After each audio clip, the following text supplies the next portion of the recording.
grateful to be back with you for this day. I'm also grateful, especially to Reverend Sundari and to Irma for all the work they've been doing to make the Eternal Way course eternally available. So it's wonderful to bring it to this form where we can have it online, and I'm very happy about that. So I want to express my gratitude, and my gratitude for the opportunity to travel and meet our extended spiritual family in other parts of the nation and the world. So I bring you greetings from your spiritual family in Italy and in Germany. And today, for my message with you, I'm continuing in our fall satsang series, Living the Eternal Way. And today's focus is on cultivating clarity and spiritual strength. And as I was putting this series together, I was thinking that it's always useful for us to begin with imagining the highest possibility for ourselves. It's sort of human nature to imagine the worst for ourselves. Have you ever noticed?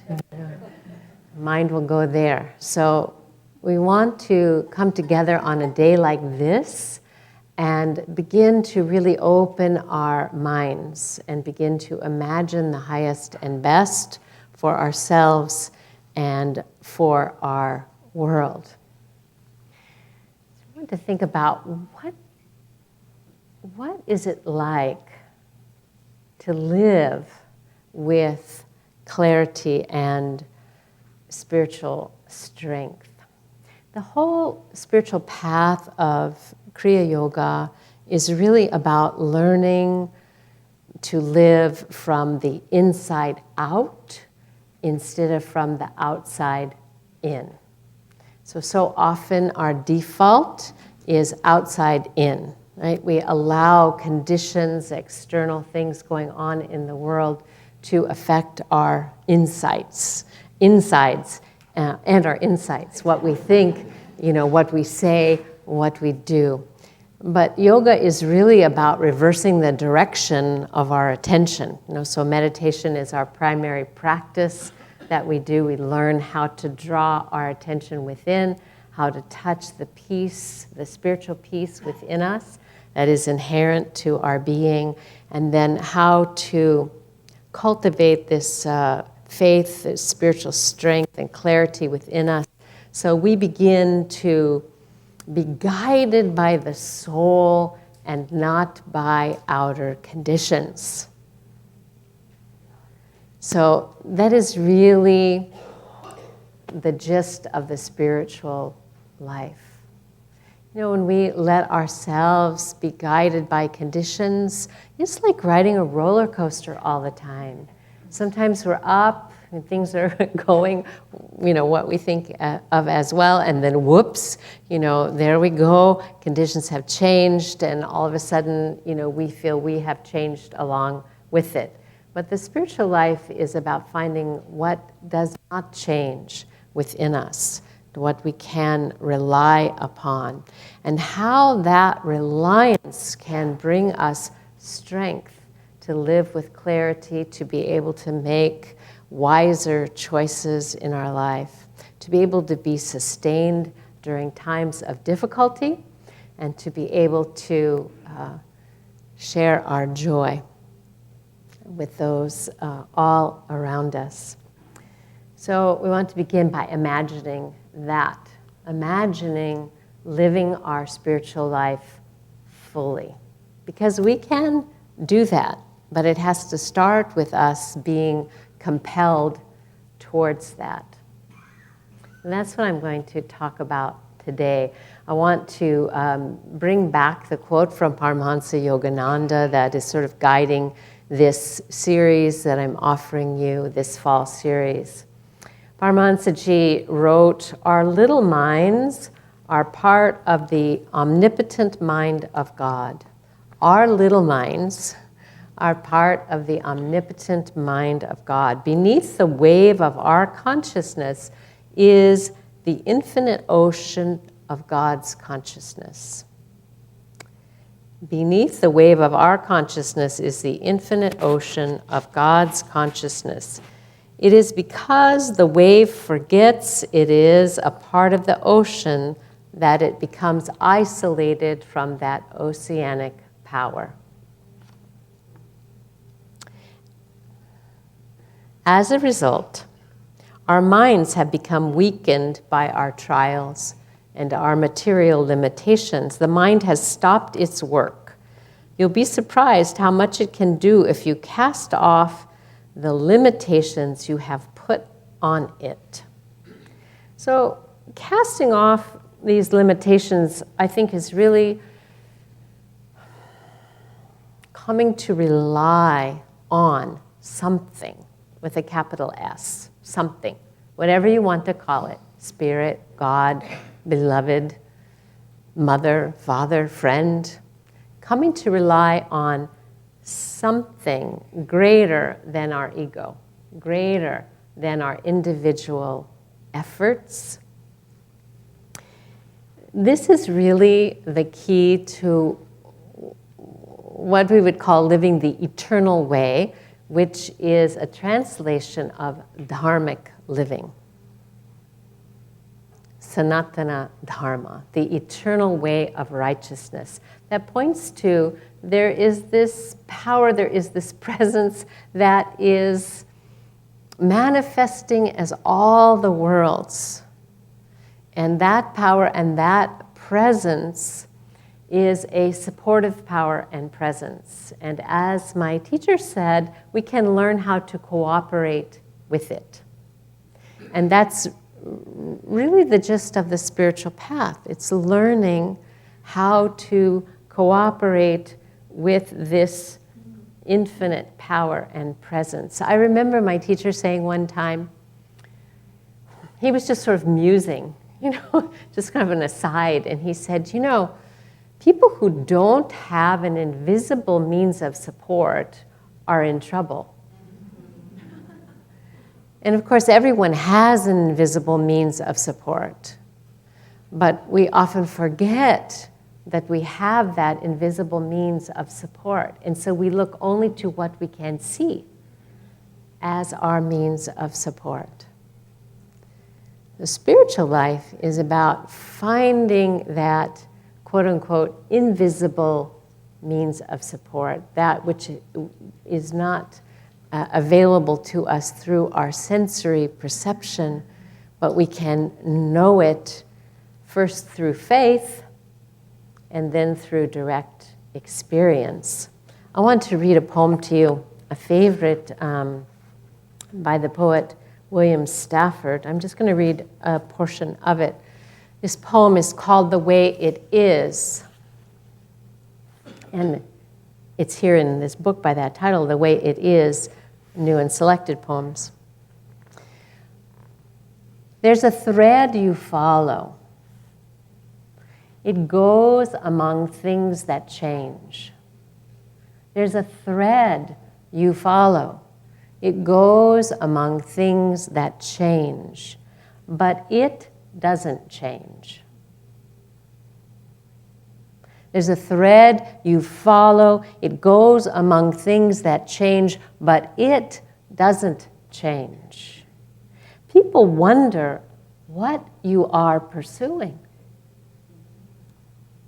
You have to explain about the thread. But it is hard for others to see. While you hold on, while you hold it, you can't get lost. While you hold it, you can't get lost. So really, this is the way of the spiritual life, is holding to that thread of what does not change. Thread of divine reality, divine presence that is within us. It's runs through our life. And our spiritual philosophy and our practice is really about how to find that thread and how to hold it so that we don't get lost. And we're not like a wave that has lost awareness of the ocean, but we feel ourselves in the world, divinely guided, divinely supported. So there's a verse, a sutra in Patanjali's Yoga Sutra in the first chapter that I want to share with you this morning because it seems to me to reflect this progression of how we grab hold of the thread of divine presence in our life and how we follow it so we don't lose it. And in the first chapter of the Yoga Sutra is really about how to meditate, how to experience the illumination of consciousness that brings the direct experience of the truth of our being, of what we are. So there's this whole chapter that is basically about how to get your mind to quiet down. It's because when the mind becomes quiet, then you experience the reality of your own nature and the peace that is inherent to that, the sense of wholeness, of well-being, the illumination of the mind, which becomes limited when we get distracted. We get into worry, we get into doubt, we get into despair, we get into confusion. The mind is spinning. But when the mind becomes quiet, then we can touch that thread of our own being and the power of God, the truth, the reality of spirit within us. This lights up the mind, and we experience that all is well with us. And we know that regardless of what conditions are, we will be guided by this light, this inner light, step by conscious step. So this is what Patanjali is, the sage Patanjali is the author of Yoga Sutra. This is what he says about how to bring the mind into that experience of meditation. But it is really a formula for how to live with a meditative awareness. So, here we practice Kriya Yoga, we're meditators. But meditation is like the training wheels on a bicycle. We don't learn to meditate so we can be meditators.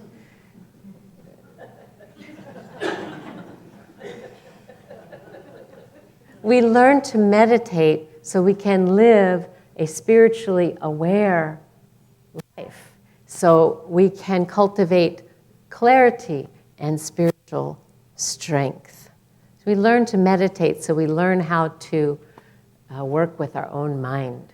So we learn how to discover that thread that is the truth of our own being. So Patanjali tells us how to meditate, but these steps that he identifies for how to come into this direct experience of the spiritual truth of our being are really good steps for learning how to live with clarity and how to develop spiritual strength. So here's the verse. It's verse 120. For those of you who like to look it up. The verse says, the concentration, which is a concentrated mind that's needed, the concentration of a sincere spiritual aspirant or seeker is attained through faith, energy, recollection, absorption, and illumination. 5 things. I want to talk to you about those 5 things. So notice that this spiritual experience of the truth of our being. He doesn't say, starts with good technique. He says, starts with faith. Faith then gathers energy or enthusiasm. And with that energy and that enthusiasm comes a recollection, which is also very interesting. This recollection is not a new discovery. It's a rediscovery of the truth of our being. We recollect, we remember, like the wave returning to the depths of the ocean and remembering, oh, I'm sustained by the love, by the power, by the presence of God. I'm sustained by that. I forgot that. I am recollected. I'm all recollected now. I am back into the truth of my being that sustains me. And with that recollection then comes this absorption, this stillness, this clarity of mind. And with that absorption and clarity, illumination, in which we see clearly, in which we're able to know the truth of what we are, and also, as I've said, as a recipe for mindful living, with the mind quiet, being recollected of the truth of our being, then we see the next step. We want to see 10 steps. We don't see 10 steps. We see half step, 1 step, the direction to move in. And it is enough. It's enough. Because when we take it in accordance with our faith, then the next step is revealed. So those 5 steps are a beautiful description of this process of spiritually conscious living that begins with faith. First, faith. You know, anything that we want to succeed in life requires that. Just some sense of possibility that it can happen, that we can do it.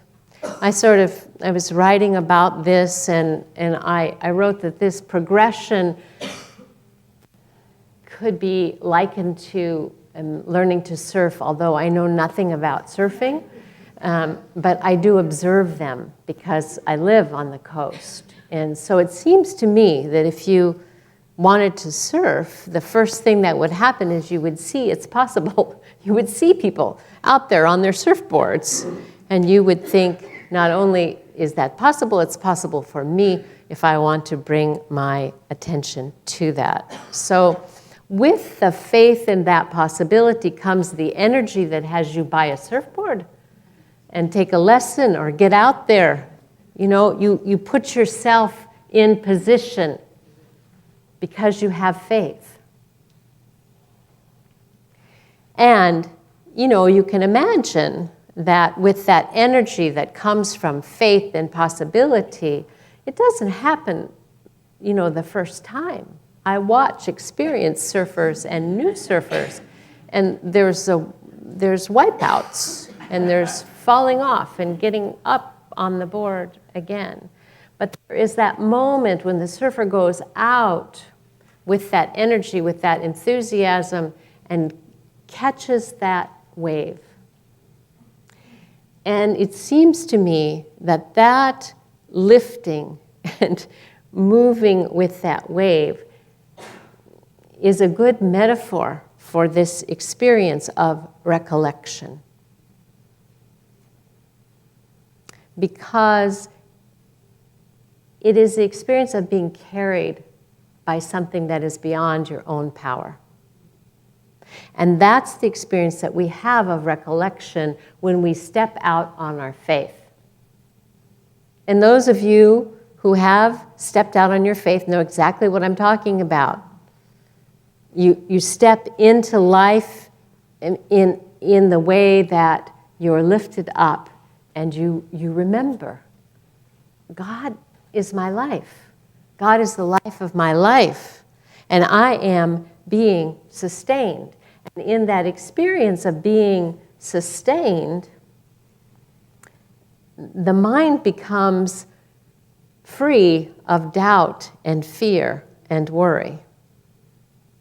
And there is that absorption in remembrance of God, absorption in remembrance of the truth of our being, and illumination, that there is another way to live.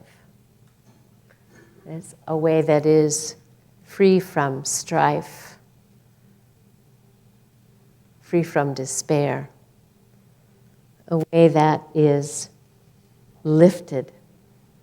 I had many beautiful experiences on my journey, so many that I want to share with you.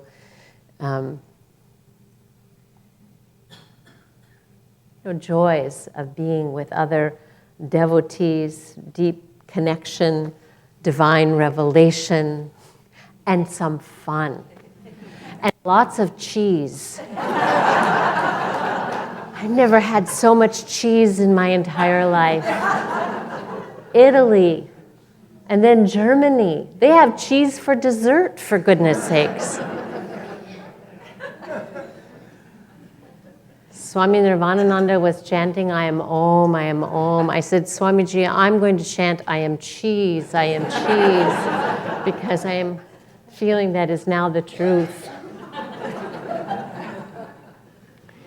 I want to share with you one so fun and joyous experience that I had there.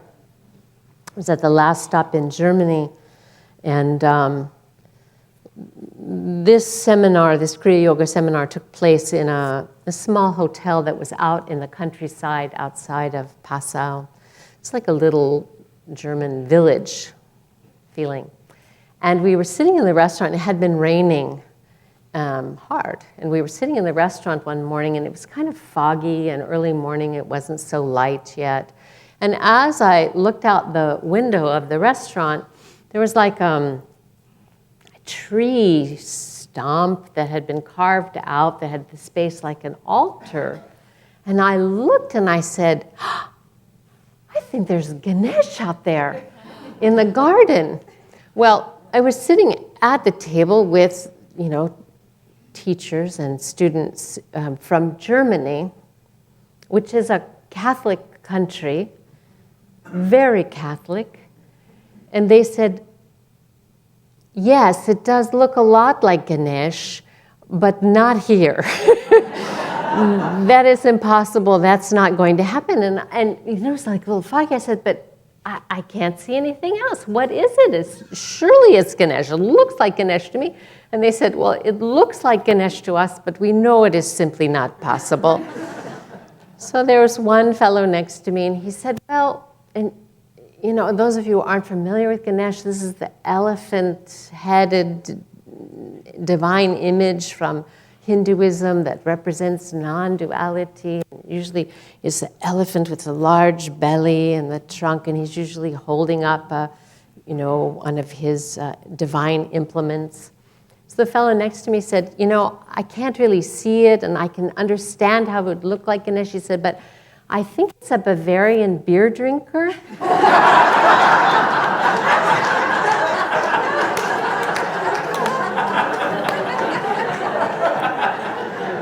And so he has the big belly, and he's holding up a stein of beer.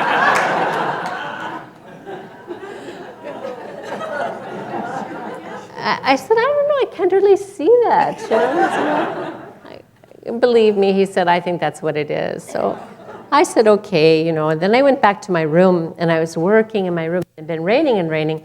And then all of a sudden, the rain stopped.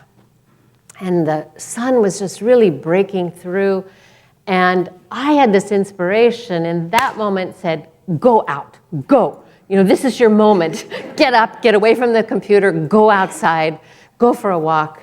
And so put on my little rain jacket and I walked down the hill, and it was like a neighborhood in this kind of little German villagey place.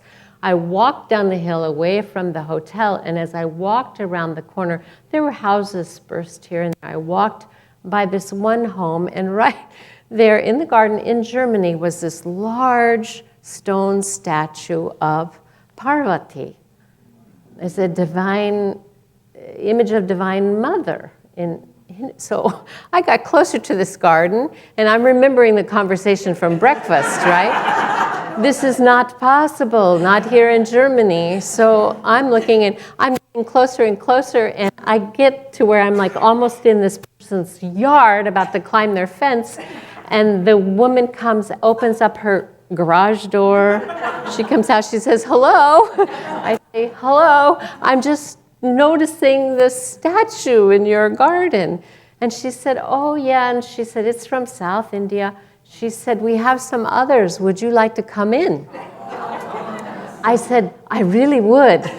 So she opened up the gate, and I go into her garden, and they have many lovely statues. And she said, "But the prize of our hearts is this statue of Ganesh."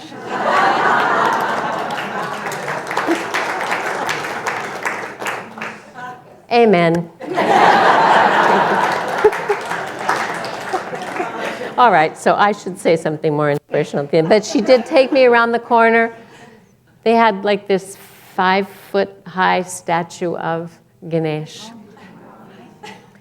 And so I couldn't wait to get back to the hotel to tell the others that indeed Ganesh was living in the neighborhood in this little German community. How to find and hold the thread of divine presence in our life. I know that as we make the turn with faith towards God, towards the truth of our being, so that we can hold that thread of awareness, what we discover is that we've been held all along. That which we are trying to find and hold has been holding us the whole time.